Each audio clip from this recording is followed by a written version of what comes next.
Bueno, en primer lugar, quisiera, en nombre del Instituto Colombiano de Derecho Tributario y en particular del presidente, el doctor Benjamín, agradecerles la invitación y este espacio para poder compartir con ustedes, digamos, ya como lo señalaba la doctora, una visión muy particular respecto de unos cambios normativos de este año. En ese mismo sentido, quisiera agradecerle a la doctora Gloria Nancy Jara la invitación y este espacio.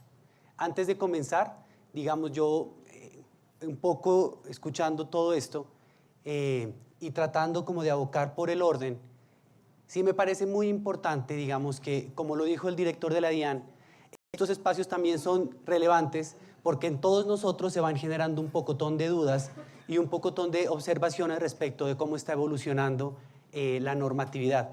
Entonces, aunque claramente estoy de acuerdo que este es un espacio para intercambiar ideas, también aprovechemos este espacio para ir identificando cuáles son esos temas que se vuelven relevantes, aunque no salgamos con ninguna conclusión, sino que salgamos más confundidos de lo que llegamos. Bueno, entonces, un poco lo que quisiera en este sentido mencionar de esta exposición y encaminarla es a lo siguiente. La parte, digamos, académica del impuesto a la riqueza creo que es bastante clara. Entonces, la realidad, lo que queremos un poco es enfatizar algunos, digamos, obstáculos o algunos temas que hemos encontrado durante la aplicación de este impuesto. Entonces, ¿qué es lo que primero llama la atención? ¿Quiénes son los sujetos pasivos del impuesto a la riqueza?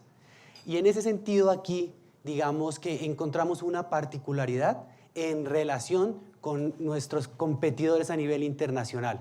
¿Por qué? Porque Colombia, a partir de esta norma, no solo grava a los residentes colombianos en su patrimonio, sino que adicionalmente grava o intenta gravar a cualquier persona, bien sea natural o jurídica, que tenga un patrimonio en el país, ¿no? Entonces, de esa manera encontramos, de manera general, las personas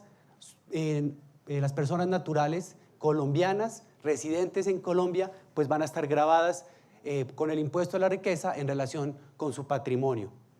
Las sociedades colombianas de igual manera, y creo que, digamos, es a partir de las personas naturales extranjeras donde empieza a complicarse la cosa y donde, digamos, que encontramos una serie de alertas.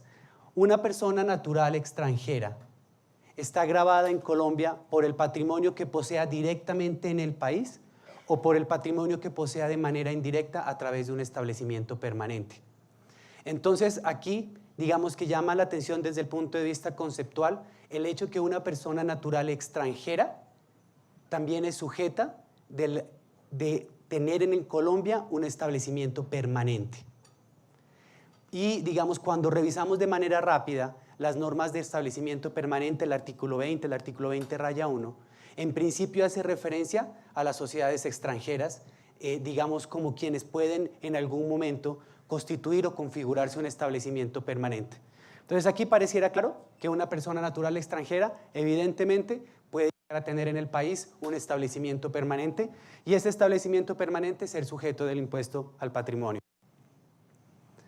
Ahora, en el caso de las sociedades extranjeras, la norma señala que son sujetos pasivos, bien sea por el patrimonio poseído directamente o bien sea por el patrimonio poseído a través de sucursales o a través de un establecimiento permanente que se llegue a configurar.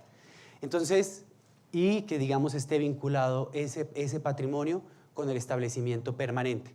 Cuando leemos la primera parte de la norma señala que esta sucursal y este establecimiento permanente serán sujetos del impuesto a la riqueza por el patrimonio poseído directamente en Colombia.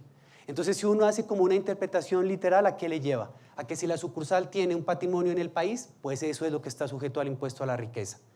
Sin embargo, más adelante, cuando empezamos en el análisis del impuesto a la riqueza, nos señala que para determinar cuál es el patrimonio sujeto al impuesto a la riqueza, es importante observar el artículo 20-2 del Estatuto Tributario, que señala que para determinar cuál es el patrimonio, tiene que haber un estudio de atribución en virtud del cual se establezca cuáles son los activos y pasivos que se le pueden atribuir a la sociedad así como los ingresos, costos y gastos, bueno, que ese es un tema aparte.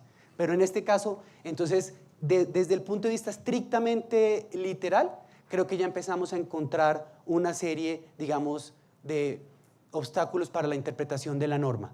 Porque si la norma me dice que es el patrimonio poseído directamente en el país, y más adelante me señala que es el patrimonio según lo que me arroje el estudio de atribuciones, entonces ahí podría llegar a tener una diferencia, porque es, digamos, puede llegar a ser el ejemplo en el que una sucursal, en virtud del objeto que esté desarrollando, tenga una maquinaria en el país, digamos, una sucursal que se dedique a la prestación de servicios al sector de la minería, entonces tiene una serie de activos, justamente una maquinaria dedicada a eso. Pero por decisión de su casa matriz o de su oficina principal, digamos que adicionalmente tiene unos derechos fiduciarios en un proyecto inmobiliario que no tiene nada que ver con su objeto social. Como les explicaba, cuando leíamos la primera parte de la norma, pareciera que tanto los derechos fiduciarios como esa maquinaria deberían hacer parte de la base gravable o del patrimonio que tengan en el país. Pero luego, cuando se hace el estudio de atribuciones va a señalar que en relación con la actividad que está desempeñando, los activos vinculados solamente es la maquinaria. En consecuencia, debería, digamos, excluirse eso que no hace parte de lo atribuido por el estudio de atribuciones. Entonces, ahí me parece que hay una zona en la que no está claro y que la misma norma parece que no es clara. Entonces, hay una serie, digamos, nuevamente de vacíos ahí para ver cuál camino tomar, ¿no? Otro ejemplo de esto, que más adelante ya lo veremos, es qué pasa cuando esta sucursal o este establecimiento permanente tiene una cuenta bancaria en el exterior. Entonces, aquí, nuevamente, en principio, la primera impresión es que ese activo está por fuera del país, porque esos recursos no están en el territorio, en consecuencia no deberían estar incluidos acá. Sin embargo, cuando analizamos el artículo 265, que señala qué bienes se entienden poseídos en el país, se señalan justamente los fondos que están ubicados en el exterior son utilizados en el giro ordinario de los negocios. Entonces, aquí nuevamente esto debería haber sido incluido en la declaración del impuesto a la riqueza. Y más adelante, simplemente para no robarme el tema de mi colega que sigue, ese mismo dilema surge con la presentación de la declaración de activos en el exterior. Porque en el caso de la sucursal, ¿qué pasa? ¿Declaro o no declaro esa cuenta como un activo en el exterior si en virtud del artículo 265 se entiende poseída en Colombia? Y adicionalmente, digamos, si fue o no objeto del impuesto a la riqueza, ¿no? Porque, como lo vemos, está el impuesto a la riqueza tiene un impuesto complementario, que es el impuesto a la normalización, y yo diría también que está pegado el tema de la declaración de activos en el exterior, ¿no? Bueno, entonces, ahí, como lo decíamos, la idea es contribuir a la confusión. Entonces, estos puntos parece que no hay una respuesta única. Entonces, por lo tanto, digamos que lo que se ha analizado un poco en el instituto desde la perspectiva puramente académica es ese soporte legal que yo pueda tener al momento de asumir una posición, ¿no? Porque la misma norma me está estableciendo al inicio una directriz y pareciera que luego, digamos que tengo debería tener otra forma de actuar. Bueno, entonces, aquí venimos con el tema del hecho generador. El hecho generador del impuesto a la riqueza de manera general es la riqueza poseída en Colombia. Y aquí nuevamente nos trae un término. Entonces, el término es riqueza. ¿Qué se entiende por riqueza? Riqueza es el patrimonio bruto menos las deudas, al momento en el que se debe verificar el impuesto. Bien, el impuesto a la riqueza no tiene una definición del impuesto de lo que es patrimonio bruto, entonces nos debemos remitir nuevamente a las normas generales del Estatuto Tributario. Y el Estatuto Tributario nos señala qué es el patrimonio bruto, entendido como todos esos bienes o derechos poseídos o apreciables en dinero.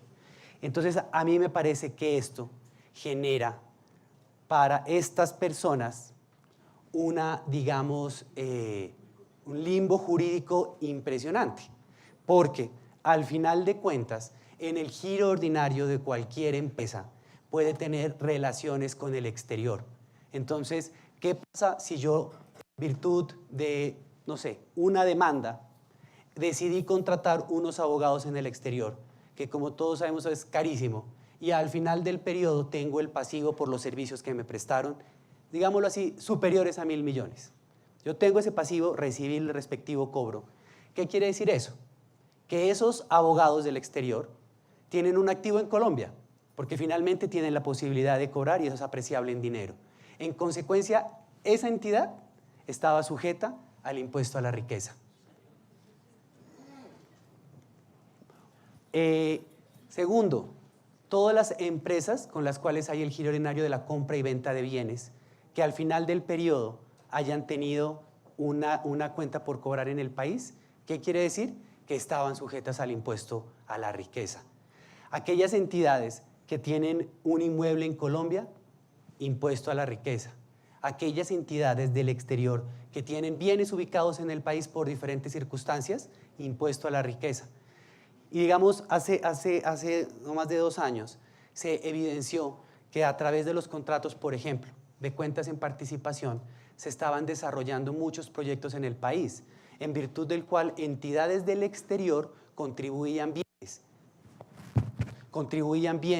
o contribuían derechos o contribuían, no sé, digamos que como la norma es bastante amplia, pueden contribuir a ese tipo de proyectos, lo que sea. En consecuencia, al final del día sí es viable argumentar que esas entidades tienen derechos apreciables en dinero en el país y en consecuencia debieron estar obligadas al impuesto a la riqueza en Colombia. Porque el tema del patrimonio bruto es súper amplio, ¿no? Todo lo que a mí al final yo lo pueda apreciar en dinero es casi que un activo y en consecuencia debería estar sujeto a esto. El segundo tema acá es que me parece a mí que para las entidades del exterior el tema de las deudas también es muy complicado, porque digamos es, ¿cómo las pruebo? ¿No? Porque el derecho apreciable en